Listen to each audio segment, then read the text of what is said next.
What's going on, guys? Welcome to my channel, Hairliciously. If you guys are new, make sure to subscribe and stay tuned on the latest hair loss news and hair transplants. Now, we know that not every hair transplant is going to be successful, and it's important to realize some of the things that can actually cause a failed hair transplant. In this video, I will be covering 5 reasons why your hair transplant may result in failure and what you guys can do about it to avoid something like this from happening. The most important thing, I think, is the experience of the doctor. So the most important aspect of a hair transplant is choosing the right doctor and the technicians. And this is going to make or break everything, and it's going to eventually determine your final outcome of your hair transplant. Hair transplantation requires meticulous skill that requires years and years of experience and perfection. And only those doctors who have had multiple years of successful training and experience is going to yield you the best post-op results. A hair transplant, as we know, has 2 main critical points. It has the extraction from the donor zone and then the implantation to the recipient zone. And a lot of error can actually happen in the hands of an inexperienced doctor and also the technicians during these 2 main phases. So let's go ahead and talk about the extraction via FUE, since this is one of the most common types of hair transplantations. A doctor has to know exactly how to properly extract the grafts to avoid something known as transection. So transection involves unintentional cutting through the graft during the extraction process due to too much pressure when using an extraction punch, or if it's also held at the incorrect angle, or if there's too much pressure that's used during the implantation stage. Damage can also occur when they're using the forceps to grab the hair follicles and implant them. If a hair follicle is obviously damaged and it's still implanted into the recipient side, it defeats the purpose of a hair transplant, since the hair is not going to successfully grow.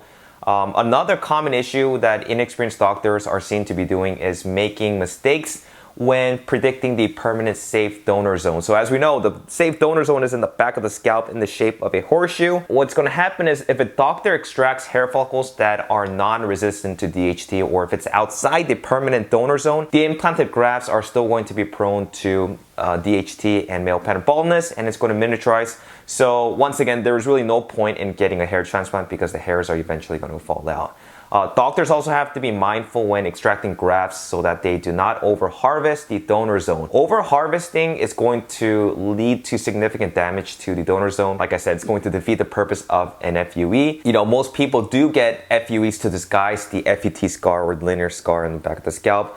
Over-harvesting a donor zone is not only going to impact the appearance of the back of the scalp, but it's going to give you another reason to worry about now, since the back of your scalp is covered with visible thousands and thousands of multiple round scars. So the best thing to do is to, do your research and make sure that your doctor has enough experience and that he or she can properly implant grafts to create natural looking results, especially for the hairline. One of the best places to look for is on hair loss forums, where you can actually read about actual patient reviews.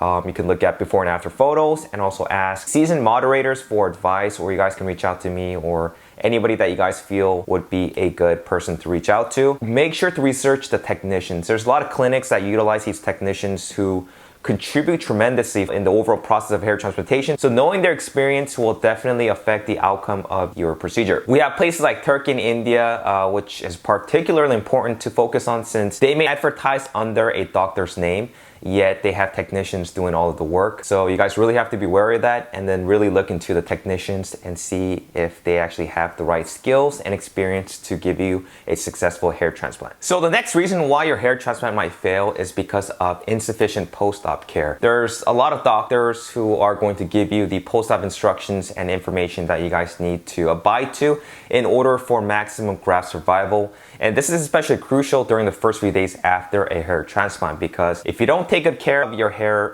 during the first few days of a hair transplant, it can actually cause permanent damage to the implanted grafts, resulting in a failed hair transplant, and the grafts are not going to grow. Some of the most important post-op care involves following the appropriate hair washing instructions to avoid infection, keeping the grafts constantly hydrated by using saline solution to avoid scabs from forming. Some doctors recommend that you guys avoid sunlight, making sure that you don't dislodge any of the grafts until they are fully anchored. So you want to make sure that you don't bump your head into anything. Refrain from drinking alcohol or heavy exercise such as running or lifting. These are all crucial instructions that you guys must follow in order to achieve the best results possible. Now, another reason why a hair transplant might be a failure is due to the fact that you were never ever a good candidate for a hair transplant in the first place.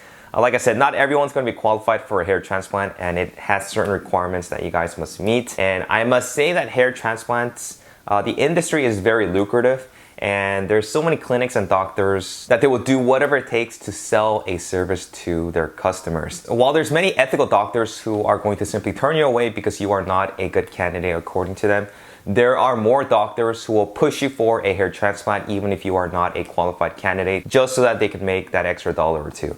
For example, making sure that you have sufficient donor hair to satisfy your current and also future needs is very important. You don't want to end up running out of donor hair as soon as you get a hair transplant. What's going to happen to the areas behind it. So having realistic expectations on what a hair transplant can accomplish, this is very important for those younger folks who are balding at an earlier age. Usually when you bald at an earlier age, you guys are going to have accelerated hair loss and then you're going to need more grafts. So it's oftentimes impossible for doctors to determine the boundaries of the permanent zone. So in the back of the scalp when a person is young, because he or she is, just balding so much quicker. And it's also more difficult to determine the extent of hair loss later down the road. A good candidate is usually someone who has moderate hair loss that has stabilized over the years and has enough donor supply to cover for future hair loss. So if you guys are, let's say 20 years old, suffering from male pattern baldness at a normal 6 with poor thin donor supply, there's a lot of doctors that obviously are going to still go ahead and give you a hair transplant. And this is visible throughout YouTube. There's a lot of people in their 20s that end up getting it with severe hair loss. But you have to realize that your options are limited, and given the extensive baldness at such a young age, you would have never even been a good candidate in the first place. And I'm not saying that a hair transplant is impossible for those suffering from a more extensive case of androgenetic alopecia, but your expectations obviously will have to be a lot lower, and you might not be satisfied with the results that you guys get if you guys have more extensive hair loss. Now, one of the other top reasons that contribute to, I want to say, a failed hair transplant is oftentimes due to the dishonesty that runs in the hair transplant industry. There's many caring and honest doctors who want to obviously promote their hair clinic and run practices accordingly. But there's also just as many crooked doctors who are dishonest, and like I said, simply they are after your money. Think about it. One hair transplant on average, in the US is like 10,000, 15,000. And they're going to want to increase their business and increase money because it's going to profit them. But one of the more common lies doctors tell you is that they promise you results that are not going to be realistic. Many doctors are going to tell you that you can obtain the same hairline as you had as a teenager, but this is simply not the case. Another good one is that there's not going to be any scars in the back of the scalp, whether you go FUE or FUT. Other big things that I notice is something that is really impossible to know, and this is the number of grafts that they say that you guys will be receiving during a hair transplant procedure.